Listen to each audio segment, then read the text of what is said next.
mendengar beberapa kisah pengusaha sukses di dunia.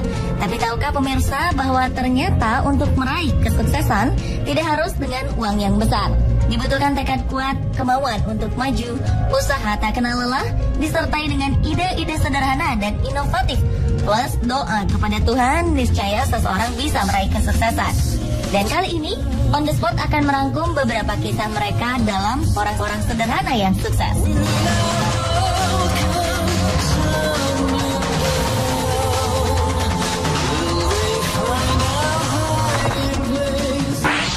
It's the most beautiful time of the year.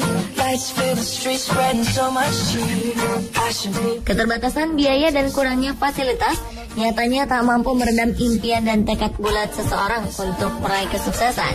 Seperti kisah Raini, gadis muda anak tukang beca. Dia berhasil wisuda dengan gelar lulusan terbaik.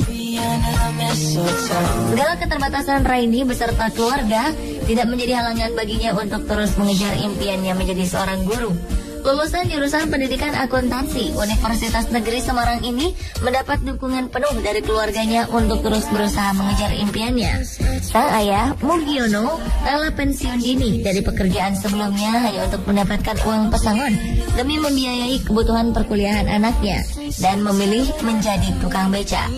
Tak hanya menjadi tukang beca, Mugiono juga menambah penghasilan untuk menafkahi keluarganya dengan bekerja sebagai seorang penjaga sekolah pada malam hari dengan bayaran 450.000 per bulannya.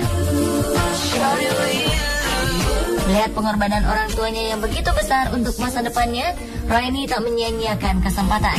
Ia berhasil merampungkan pendidikan S1-nya hanya dalam 7 semester dengan IPK nyaris sempurna, 3,96. The wise men follow the star, the way I follow my heart, and then led me to a hit the drink, take a look, watch the past go up and smoke. Di Sidoarjo, Jawa Timur, Iwayan Dendra sudah puluhan tahun hidup serba kekurangan. Namun semua ini tak membuatnya patah semangat. Latar belakang keluarga tidak mampu menjadikannya seorang pekerja keras. Dengan sifat mandiri, kreatif dan suka berinovasi, serta tekad bulat dan tanpa mengenal rasa malu, Dendra memilih menjalani profesi sebagai pemulung. Putra pertama dari 3 bersaudara pasangan almarhum Inengas Sateng dan Ninyoman Teke ini akhirnya berkecimpung di dunia barang bekas.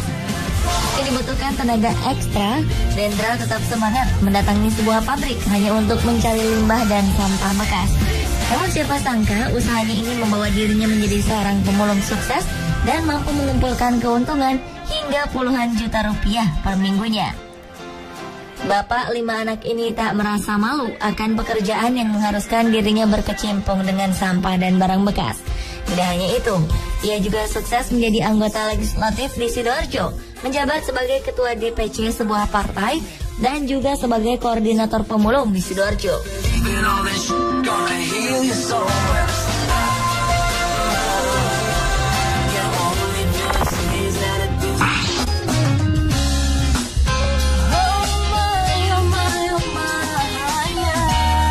Bagi Anda pecinta Harry Potter tentu tak asing dengan sosok J.K. Rowling.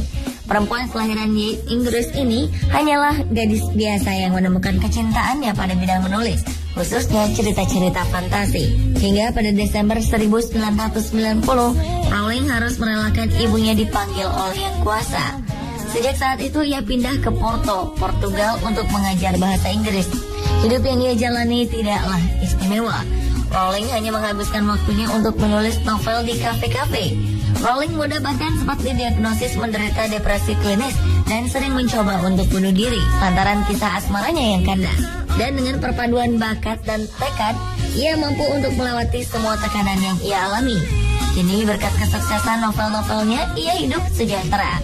Siapa sangka berawal dari kecintaannya dalam menulis, mampu membuat Rowling menjadi kaya raya. Kini hartanya mencapai 1,1 miliar dolar atau sekitar 13 triliun rupiah dan telah mampu menjual lebih dari 400 juta buku.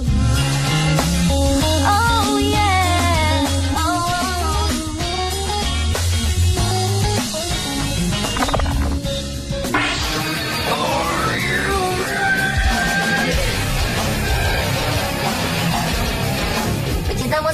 metal pasti tak asing dengan nama Ozzy Osbourne, vokalis band Black Sabbath yang juga dijuluki sebagai Godfather of Heavy Metal. Ternyata di balik karirnya yang cemerlang, Ozzy Osbourne melewati tahap sulit semasa hidupnya.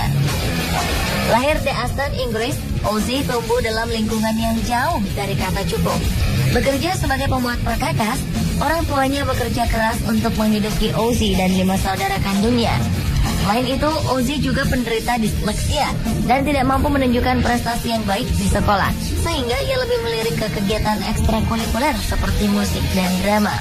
Namun sayang, di usianya yang ke-15, Ozzy putus sekolah dan menjadi buruh konstruksi. Guna bertahan hidup, ia melakukan berbagai pekerjaan seperti menjadi tukang ladang, pembuat perkakas, dan menjadi buruh di pabrik mobil.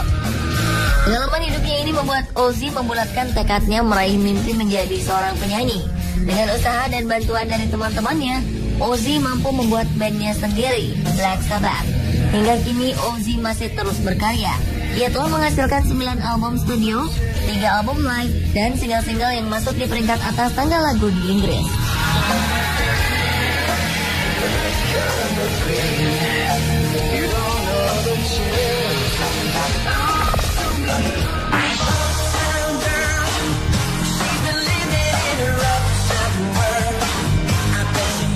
Anda pernah mendengar kata tip X? Cairan putih yang mudah kering ini menjadi alat tulis wajib para pekerja yang berkecimpung dalam bidang menulis. Alat ini mempermudah pekerjaan Anda tanpa harus mengetik atau menulis ulang saat Anda melakukan kesalahan. Gagasan awal munculnya tip X ini berawal dari seorang perempuan bernama Betty Graham yang bekerja sebagai sekretaris. Pada 1951, Betty bertugas mengetik dokumen-dokumen penting dengan menggunakan mesin tik. Tak jarang Betty melakukan kesalahan dalam mengetik yang mengharuskannya mengulang semuanya dari awal.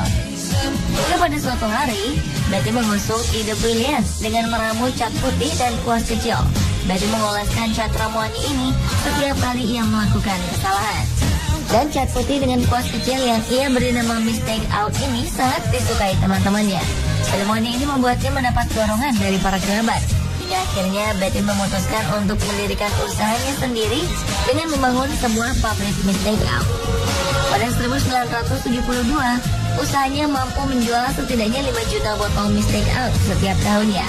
Dan menurut data, ketika Betty meninggal pada 1980, kekayaannya mencapai 475 juta dolar atau sekitar 5,6 triliun rupiah. Wow, siapa sangka kalau ide kecil itu bisa membuatnya kaya.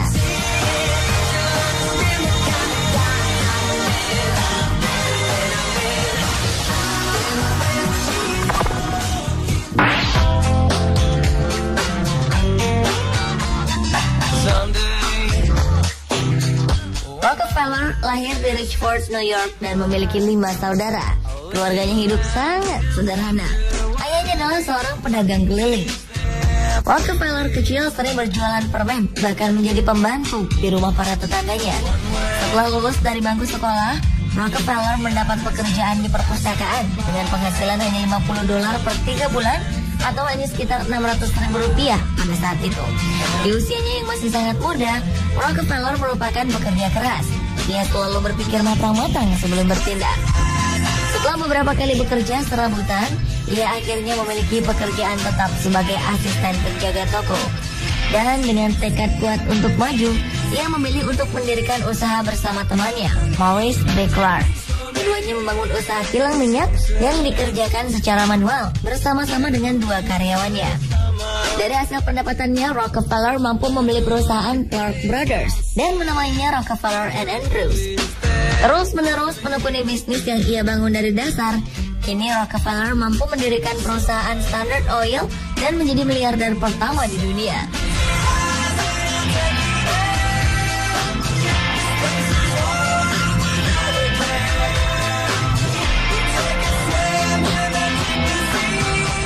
Pemirsa, itulah beberapa kisah sukses orang sederhana versi on the spot. Halangan dan rintangan bukanlah alasan untuk kita berhenti dan menyerah. Disitulah tekad kita diuji. Jika orang lain bisa mewujudkan mimpi, sudah pasti kita juga mampu meraihnya.